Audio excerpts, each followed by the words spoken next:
مغربی ممالک میں ہم دیکھتے ہیں، یورپ امریکہ میں جو سٹورز ہوتے ہیں پیٹرول پمپس پہ، وہاں لازماً غیر مسلم بھی آتے ہیں، شراب بھی لیتے ہیں. تو ہم نے یہ دیکھا ہے کہ مسلمانوں نے اپنے چلتے ہوئے کاروبار چھوڑے اور بیچارے بدحال ہو گئے اس وجہ سے. تو یہ بھی تعاون الاسم کے زمر میں آتا ہے کہ اگر آپ نے اسٹور میں شراب رکھی اور صرف غیر مسلموں کو بیچتے ہیں تب بھی کوئی پرابلم ہے؟ نہیں، دیکھیے یہ جو جنرل اسٹور ہے وہ اصلاً اس کے لیے نہیں قائم کیے گئے. ایک چیز یہ ہے کہ شراب کی دکان پہ آپ ملازمت کر رہے ہیں یا کہیں پر سور کا گوشت بیچا جا رہا ہے اور آپ اس میں ملازمت کر رہے ہیں. ایک جنرل اسٹور ہے، آپ اس میں ملازمت کر رہے ہیں. آپ ایک ایسے ملک میں ہیں جہاں اس طرح کی چیزوں کے اوپر وہ قدغن نہیں ہے اور ان کو اس طرح غلط بھی نہیں سمجھا جاتا. اس میں ہرگز کوئی حرج نہیں ہے. آپ ایک جائز کام کر رہے ہیں، جائز جگہ پہ ملازمت کر رہے ہیں، اور ہر چیز آپ سے پوچھ کر نہیں رکھی جائے گی، وہ تو بہرحال اسٹور کا مالک ہی رکھے گا. تو اس طرح کے ملکوں میں جہاں قانونی کوئی پابندی نہیں ہے وہاں آپ پر بھی کوئی ذمہ داری عائد نہیں ہوتی. یہ تو میں نے ملیشیا میں دیکھا، 10 سال میں رہا ہوں، وہاں پر کون سا بڑا مال تھا جس میں آپ کو یہ سب چیزیں نہیں مل جاتی تھیں. وہ ایک مسلمان ملک ہے اور اس میں مسلمان اس طرح کی چیزوں کے بارے میں حساس بھی بہت ہیں. اس پر کوئی ذمہ داری نہیں ڈالی جا سکتی. اور اگر آپ مالک خود ہوں اس دکان کے تو اس میں بھی ظاہر ہے کہ آپ مالک خود ہیں، تو کون لوگ ہیں جو خریدنے کے لیے آ رہے ہیں؟ یعنی آپ کس ملک میں مالک ہیں، وہاں پر لوگوں کی کیا مرغوبات ہیں، وہ کیا چیزیں لیتے ہیں. اس طرح کی پابندیاں وہیں فرد کے اوپر لگائی جا سکتی ہیں جہاں وہ ایک مسلمان ملک میں رہتا ہے، وہاں کوئی قانون قاعدہ موجود ہے، وہاں شراب پر یا کسی دوسری اس طرح کی حرام چیز پر پابندی عائد کر دی گئی ہے. اس طرح کے ملکوں میں لوگوں نے جو کچھ بھی معاش کی جدوجہد کرنی ہوتی ہے وہ بحیثیت مجموعی دیکھا جائے گا کہ کاروبار کون سا ہے. تو جنرل اسٹور اپنی ذات میں کوئی غلط کاروبار نہیں ہے. پیٹرول پمپ کی دکان اپنی ذات میں کوئی برا کاروبار نہیں ہے.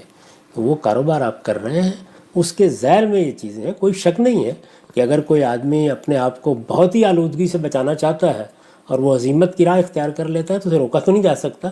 لیکن میرے نزدیک اس میں یہ تشدد ہوگا اپنے اوپر، کوئی وجہ نہیں ہے اس کی. ٹھیک. اچھا صاحب، ایک مشتبہ کاروبار کی میں مثال لے لیتا ہوں. آپ نے اپنی گزشتہ کی گفتگو میں یہ فرمایا ہے کہ بینک کی ملازمت کے بارے میں اگر آپ کو کوئی دوسری ملازمت مل رہی ہے تو آپ ترجیح دے سکتے ہیں، اس لیے کہ وہاں پر منی لینڈنگ اصلاً تو نہیں ہو رہی لیکن وہ بھی ہو رہی ہوتی ہے، کریڈٹ کارڈز، اور اس صورت میں سود بھی لیا جا رہا ہوتا ہے اور فائنینسنگ بھی ہو رہی ہوتی ہے.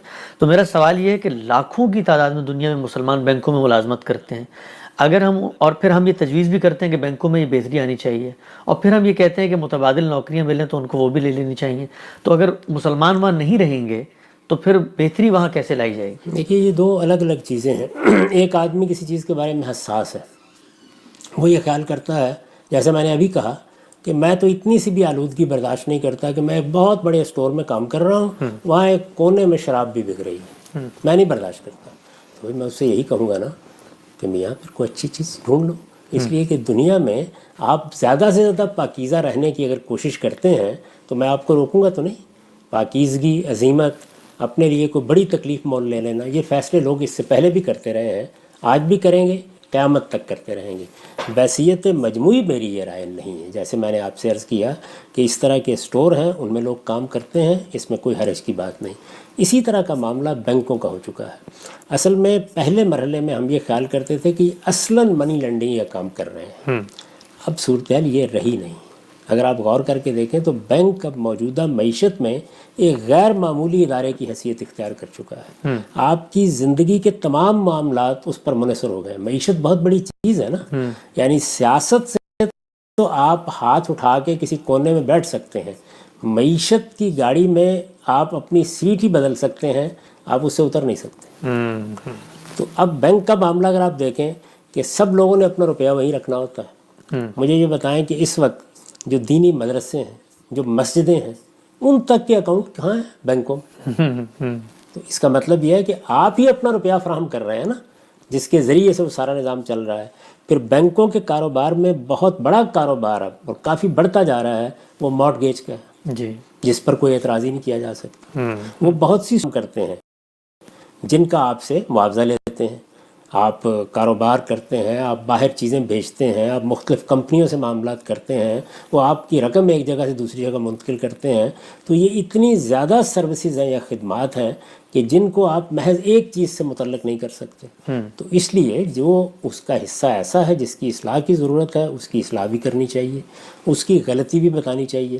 اس غلطی کا معاملہ بھی بہت پیچیدہ ہو گیا. جی جی.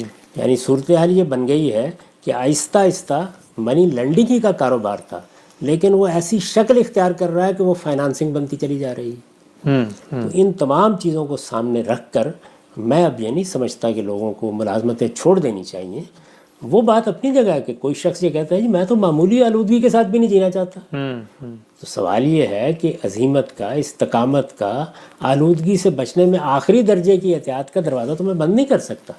تاہم اگر فتوے کی حد تک آپ بات پوچھیں تو میرے نزدیک لوگوں کو اس کاروبار کو سیکھنا بھی چاہیے، اس میں خدمات بھی انجام دینی چاہیے، اس کو سمجھنا بھی چاہیے، کیونکہ اس کو جو کچھ بھی اس میں آلودگی ہے، خرابی ہے، اس سے پاک کرنے کے لیے ماہرین ہی چاہیے ہوں گے، اور وہ پیدا بھی ہونے چاہیے، ان کو اس کا شعور بھی ہونا چاہیے۔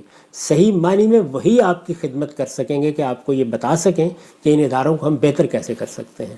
تو بہتر کرنے کا معاملہ یہ تو کبھی روکنا نہیں چاہیے، یہ جاری رہے گی جدوجہد، لیکن اس وقت صورتحال بینکوں کی بھی یہ نہیں ہے، تو لوگ اس میں اگر کاروبار کر رہے ہیں یا اس میں بیٹھے ہوئے ہیں یا اس میں کوئی خدمت انجام دے رہے ہیں اور اس خدمت کی حد تک اس کا معاوضہ لے رہے ہیں تو اس کو حرام نہیں کہا جا سکتا۔ ٹھیک ٹھیک۔ اچھا ہم صاحب یہ انشورنس ہم عام طور پہ کرواتے ہیں، اگر ہمیں یہ پتہ ہو کہ یہ جس کمپنی سے ہم معاملہ کر رہے ہیں اس نے لازماً یہ پیسہ آگے کہیں سود کے کاروبار میں لگا دیا ہے، تب تو ہم پر واضح ہے نا کہ جو ہمارا مال ہے وہ ایک کسی شخص کے اوپر ظلم میں اعانت کا باعث بن رہا ہے، تو تب کیا کیا جائے؟ یعنی اگر تو وہ آگے سارا کاروبار ہی سود کا کر رہی ہے تو بچنے کی کوشش کیجیے، لیکن عام طور پر انشورنس کمپنیاں ایسا نہیں کرتی، یعنی وہ مختلف جگہوں پر انویسٹمنٹس کرتی ہیں، اس میں اس طرح کی چیزیں بھی ہوتی ہیں، بعض اوقات وہ ایسا ہی ہے کہ جیسے آپ کا پورا نظام چل رہا ہے، لیکن بجائے خود انشورنس حاصل کرنا، انشورنس کا کاروبار کرنا یا انشورنس میں آپ کوئی فائدہ اٹھاتے ہیں، وہ بالکل جائز ہے۔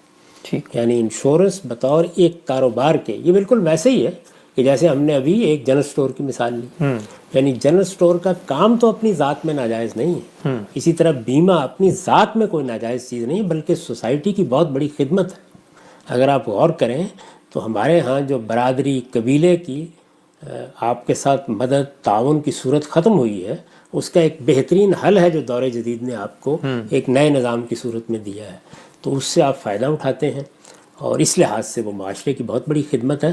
یہ آلودگیاں ہر جگہ موجود ہیں، تو آپ اس کے بارے میں یہی فیصلہ کرتے ہیں کہ بحیثیت مجموعی یا اصلاً کوئی چیز غلط ہے یا نہیں، اور یہ اصول ٹھیک ہے۔ یعنی اس دنیا میں اگر آپ غور کر کے دیکھیں تو مثال کے طور پر یہ کتنی پاکیزہ ملازمت لگتی ہے کہ میں پنجاب یونیورسٹی میں استاد ہو گیا ہوں، لیکن کیا آپ یہ نہیں جانتے کہ ہماری بڑی بڑی یونیورسٹیوں کے انڈومنٹ فنڈ ہے جن پہ سود مل رہا ہوتا ہے اور تنخواہیں دی جا رہی ہوتی ہیں، تو آپ کس جگہ پہ اپنے آپ کو بچائیں گے؟ یہ ممکن نہیں رہا۔